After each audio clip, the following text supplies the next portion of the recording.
안녕하십니까. 서울고등법원 이재명 공직선거법을 담당하는 재판부 7부죠. 부장판사관인데 이거 이재권 판사인데 파기환송심을 맡고 있던 서울고등법원 7부가요. 결국은 이제 이거 이재명이라는 권력 앞에 무릎을 꿇고 부끄럽게도 이제 이거 기일을 추지정한다는 말은 이거 5년 뒤에 하겠다. 5년 뒤 되면 이게 뭐 판사가 있나요? 물론 이게 이재명이가 도중에 끌어내려지면 뭐 탄핵이나 그러면 이게 또 그때 지정할지 모르죠. 하여튼 이거 부끄럽게도 꼬리를 내려서 무릎을 꿇어버렸습니다. 진짜 이게 부끄러운 일입니다. 제가 오늘 아침 방송에서 바로 이게 법원이 먼저 무릎을 꿇고 먼저 꼬리 내리고 기일을 변경할 필요 없다. 가만히 있으면 된다. 가만히 있으면 이재명이가 민주당이 무리하게 12일쯤에 재판 중단법을 만들 거고, 그러면 그 법이 위헌이면 그냥 위헌법률 심판 제청하고, 또 이게 헌재에서 뭐 말도 안 되게 헌재가 좌파 일색이니까 합헌이라고 하면 그러면 국민들이 심판하지 않겠냐, 여론이. 굳이 법원이 먼저 말도 안 되게 무릎을 꿇을 필요가 없다. 그러면 사법부가 바로 그냥 와야 된다. 국민들이 이런 부끄러운 사법부의 모습을 보이면 안 된다. 제가 강조했지 않습니까? 그런데 아침에 제가 방송하고 나서 지금 속보가 서울고등법원 7부가 헌법 84조 대통령의 소추특권 이것 때문에 재판 기일을 연기하고 추후에 지정한다. 이 말은 거의 5년 내에 안 하겠다. 원칙은. 이렇게 부끄러운, 정말 이게 우리 사법 역사상 진짜 가장 부끄러운 이런 결정을 한 겁니다. 이게 얼마나 부당하냐. 제가 논리적으로, 법리적으로 세 가지만 말씀드리면 이게 얼마나 부당하냐. 지금요, 이재권 부장, 이 재판부는 뭐라 했냐면요. 헌법 84조 대통령의 소추 특권을 가지고 이제 한다 했거든요. 그런데 말이 안 되는 게 소추 특권은 대통령이 재직 중에 직무를 하다 보면 계속 수사하고 기소하면 안 되잖아. 따라서 재직 이후에 대통령의 어떤 행위와 관련해서 이제 수사나 기소가 안 되는 이런 그죠. 그 전에 이미 대통령이 되기 한참 전에 진행 중인 재판이 중단식을 하던 게 이유가 없다. 그럼 예를 들어 강간범이나 살인범으로 재판받고 있는 사람도 대통령만 되면 재판이 다 중단되느냐. 이게 말이 되느냐. 그리고 헌법 84조만 가지고 이야기하느냐. 헌법 68조 2항에 보면 대통령이 거리되거나 사망하거나 또는 판결로 자격을 상실하면 60일 내에 재선간다고 헌법 68조 2항에 보면 판결로 자격 상실이 되는데, 그럼 이게 재판이 중단되면 어떻게 판결이 나오느냐? 앞뒤가 안 맞지 않냐? 왜 헌법 68조 2항은 안 보느냐? 법논리적으로 첫째 제가 다시 한번 반박을 하는 겁니다. 고등법원 왜 84조만 보고 하느냐 이 말이에요. 그 다음에 두 번째 이거 중요한 게요. 자꾸 국민의 뜻을 강조하잖아.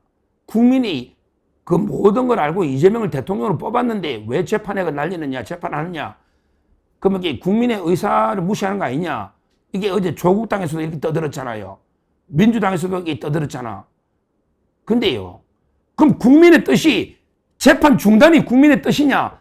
이번에 출구조사에서 63.9%가 재판 중단하면 안 된다 했잖아. 직접적으로. 이재명을 찍은 사람도 절반이 42%가 재판 중단하면 안 된다 했잖아. 이게 국민의 뜻이잖아요. 아니 이재명이가 대통령 된 게 49%인데 대통령 된 거 재판 중단식이라는 뜻이냐고. 대통령 된 거하고 국민이 직접적으로 재판 중단해야 되냐 말해야 되느냐. 중단하면 안 된다는 게 63%, 63.9야 9. 64%가 중단하면 안 된다는 게 국민의 뜻이잖아요. 그럼 이게 어느 게 국민의 뜻이냐 이 말이야. 이재명이가 대통령 당선된 게 재판 중단하는 뜻이라고 해석할 수 있냐고. 직접적으로 질문했잖아. 출구조사에. 중단해야 되느냐 말아야 되느냐. 하지 말라는 게 63.9야. 이게 저는 부당하다는 거예요. 두 번째. 자, 그 다음에 이거 세 번째. 그러면 이게 이번 사건은 공범이 없지만, 자, 앞으로 이 공범이 있는 사건은 이제 어떻게 할 겁니까? 6월 18일 날 이 사건만 있는 게 아니고, 지금 대장동 재판독이 6월 24일 날 대장동 이제 그 재판도 있고, 그 다음에 경기도의 법인카드 선거독이 7월 1일 날 재판이 있고, 쌍방울 대부선검독이 7월 22일 날 재판이 있고, 그 다음에 위정교사 사건은 아직 날짜는 안 잡혔지만 고등법원에 있는데, 이 사건들은 전부 다 공범이 다 있죠. 다 있잖아. 대장동은 이제 그 정진상이가 공범이고, 그 다음에 이거 대북송금은 이제 이거 이화영이 하고 김성태장이 공범이고, 그 다음에 법카는 이제 그 배소연이 하고 정순욱, 그때 비서실장이 공범이고, 그 다음에 위정교사는 이제 김진성 씨가 공범인데, 그러면 이게 이재명이 재판이 중단되면, 공범 재판도 이게 다 중단되면, 그러면 이제 그 시효가 있는데, 재판 시효가, 이재명이는 뭐 법으로 이게 중단하면 시효가 어떻게 될지 모르겠는데, 그러면 이게 나머지 사람들에게 다 재판이 올스톱 되냐? 아니면 이게 나머지 공범만 재판하면 이재명이만 빠지고 공범만 하면 이게 형평성이 맞냐? 그리고 이게 정인들 다 몇백 명씩 부르는데 이재명이 없는데 정인 조사하면 이게 나중에 이재명이 5년 뒤에 또 재판하면 또 불러야 되냐? 정인 중에 또 불러야 되냐? 이재명이도 반대 신문을 해야 되니까 이재명이가 신문을 못하면 그러면 이게 정인을 2번씩 400명씩 또 불러야 되냐? 그러면 이게 결국 공범 재판도 개판되고 모든 게 끝나는 거예요. 그러면 이제 제일 억울한 거는 뭐 김용이나 이화영이가 억울하겠지. 아니 저 정진상이는 이재명하고 같이 재판하는데 공범이니까 중단돼 버리고, 아니 우리는 이게 따로 해가지고 김용하고 이화영이는 이게 뭐 5년 살고 7년 8개월 벌써 살면 그럼 이게 둘이도 미치지. 맞잖아요. 김인섭이도 이게 5년 나도 공범 같이 재판받게 해주셔야지. 왜 내 먼저 받아가 이게 이러냐. 다 그럴 거 아닙니까? 한마디로 이게 지금 개판된 거 지금. 공범자들은 어떡할 거냐 이거야. 중단시키면 그것도 문제고 증거조사가 미리 또 혼자 따로 받은 사람들하고 또 형평이 또 어떠냐고. 그리고 이게 중단이 안 되면 그러면 이게 정인들 2번씩 다 놓아야 되는데 또 이게 정인들 중에 뭐 5년 뒤에 어떻게 돼 있을지 어떻게 재판이 됩니까 이게 5년 뒤에. 말도 안 되는 게 결정 아닙니까? 따라서 세 가지 법리적으로는 헌법 68조를 완전히 무시하고 소축에 옛날 특히 홍준표 때 설례도 있는데 그때 다 중단 안 된다 그랬잖아요. 홍준표 때 2017년에 설례도 있잖아. 그때 송영길이도 중단 안 된다 그랬잖아. 헌법학자들 10명 중에 7명이 중단 안 된다고 설문조사까지 있잖아요. 그때 법리적으로 허영 교수님도 안 된다 했잖아. 헌법학의 태도가. 그러니까 제 말은 이게 법리도 말이 안 되고 그 다음에 국민의 뜻으로 가면 여론조사가 64%가 안 된다 했잖아. 그 전에 KBS도 60% 넘게 안 된다 했잖아요. 국민의 뜻도 아니야. 법리도 아니야. 그 다음에 세 번째 공범자들에게 어떻게 할 거냐고. 형평성 문제도 있고 다 중단시킬 거냐고 공범. 그럼 이게 이제 뭐 모든 재판 다 끝낼 거냐고요. 이제까지 진행 중인 거 모든 다. 와 심각한 게 문제입니다. 정말 이게 큰일이에요. 법치가 산산조각 완전히 법치가 짓밟히가 유린되고 있는 거예요. 그러면 이게 어떻게 해야 되느냐. 뭐 저는 확고한 입장입니다. 제가 분명히 몇 번 약속했지만 저는 끝까지 재판 중단되면 안 되고 이게 진행돼야 된다. 이런 데 그 국민적 우리 그 2천만 명 제가 서명운동을 몇 번 이렇게 이야기했지 않습니까? 바로 이게 들어갈 겁니다. 이 법을만 어떻게 하느냐. 일단 이게 그 우리 자유우파 쪽에 유튜버들이 많으니까 각자의 그 인터넷으로 다 서명을 받을 수 있지 않습니까? 우리 일단 제가 자유우파 여러 데 유튜버들 제가 뜻을 같이 하는 유튜브 많을 겁니다. 재판 중단이 말이 안 되고 국민이 압도적으로 안 된다 하니까 뭐 예를 들어 뭐 고성국 TV든 송국근 TV든 이봉규 TV든 제가 출연했던 모든 게 유튜버들부터 뜻을 모아야죠. 신의 한수든 뭐 누구든 홍철기든 박완석이든 동신들도 다 이게 끌어모아야죠. 일단 이게 우리 자유우파 유튜브가 결집해서 재판은 진행된다는 이런 서명 운동을 할 거고요. 그리고 이제 두 번째는 국민의힘하고 제휴를 해야죠. 거기에 나경원 의원도 중단된다는 말이 안 되니까 김용태 위원장부터 나경원 의원, 김문수보다 마찬가지일 겁니다. 일단은 국민의힘과 그다음에 고영주 변호사나 정광훈 목사님 다 제가 통화되고 다 친하게 지내는 분들이니까 이런 기존의 정당과 제휴를 할 겁니다. 그리고 이제 또 어떻게 하느냐? 바로 우리 우파 변호사 단체가 많아요. 제가 김태훈 변호사나 최명성 변호사나 한반도 인권 변호사 모임도 있고요. 그 다음에 우리 전직 변협회장님들도 대부분 이렇게 중단하면 안 된다. 여러 데 성명을 냈거든요. 그 다음에 이번에 전직 대법관들도 1,004분이 성명을 냈잖아요. 이런 분들하고도 제휴를 할 겁니다. 하여튼 모든 법조계, 그 다음에 유튜브나 언론, 그리고 이제 국민의힘이나 제도권 정당 모든 힘을 모아서 어떻게든 재판 중단 쿠데타를 막아내야 된다. 그러기 위해서는 저는 계속 방송에 나가서 떠들 겁니다. 특히 제가 거의 MBC는 안 나가다가 이번에 오늘 저녁에 MBC 뉴스 할게 또 나갑니다. 권순표 그 많은 사람이 보기 때문에 나가서 이재명을 강하게 방탄을 비판하기 위해서 제가 그럼 MBC는 나가겠다. 오늘 저녁에 제가 7시부터 또 MBC 라디오 나갑니다. 나가서 강하게 이게 뭐냐 재판 중단이 강하게 비판을 할 겁니다.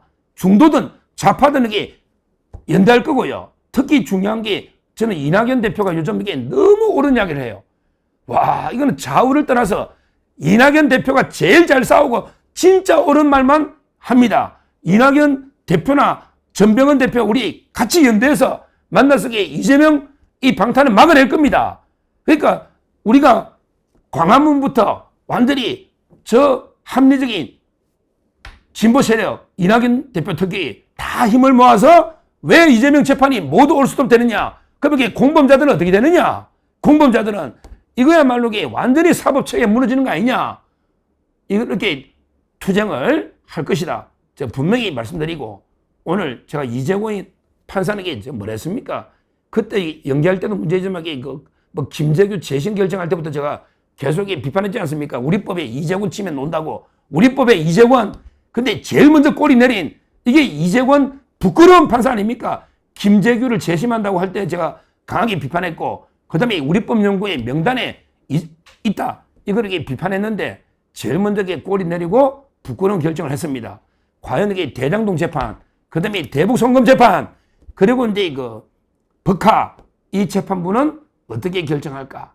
과연 이게 이진관 대장동 부장 이진관 똑바로 하십시오. 역사에 죄를 지면 대장동 재판은 어떻게 될까? 그럼 정지사까지 다 중단할까? 이진관. 그 다음에 송병훈 수원의 부장 본인도 부끄러운 결정하는 겁니다. 송병훈 부장이 대북 송금이나 법카 어떻게 할지 공범자들은 많은데 분명히 결정을 내려야 된다. 본인들이 탄압을 받더라도 우리는 원칙대로 합니다. 이런 결정을 해야 된다. 조혜대 대법원장이 하급심이 알아서 해야 했는데 그것도 대법원이 그것도 결론 내렸어야죠. 조혜대 대법원장도 더 이상 부끄러운 모습을 보이면 안 돼요. 근데 대법원에서 그때 결론을 내렸어야죠. 재판 진행이든 뭐든. 아마 이제 워낙 압박을 하니까 뭐 대법관을 늘리겠다. 또는 대법원 판결을 뭐 헌법재판소에 할 수 있게 하겠다. 법외국죄를 처벌한다. 이러니까 법원이 하나하나 꼬리 내리고 있는데 정말 이러면요. 사법부 우리 역사상 가장 부끄러운 모습을 보이면서 영원히 국민의 신뢰를 얻기는 어렵다.